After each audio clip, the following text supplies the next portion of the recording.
Lui a été recherché, il est parti par le système qu'utilisait mon cousin Léon Degan. Il a franchi donc les 2 lignes, puis il est arrivé chez une amie à moi qui était évacuée du Nord et institutrice à Castétis, près d'Orthez, mais en zone libre, ou dite libre.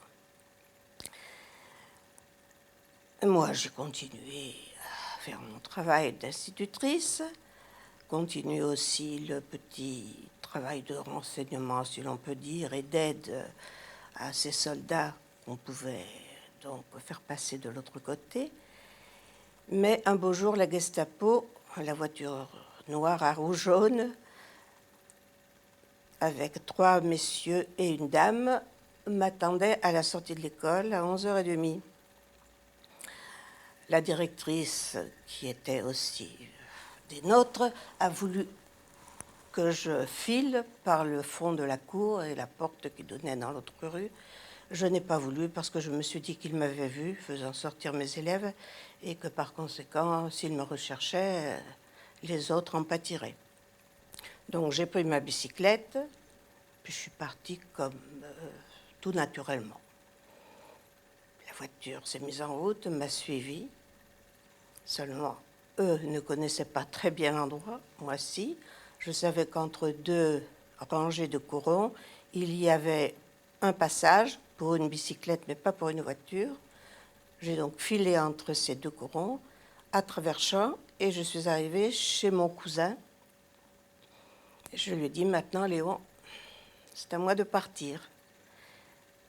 Donc, ma mère est allée prévenir l'inspection académique. On a envoyé tout de suite une remplaçante. Et moi, je suis partie. Donc, dans un wagon plombé, j'ai franchi la ligne de démarcation à Abbeville, la ligne de zone interdite, je dis bien, qui était très difficile à franchir. Là, je suis allée jusqu'à Paris et tout naturellement, j'ai pris un train tout à fait normalement jusqu'à Orthez.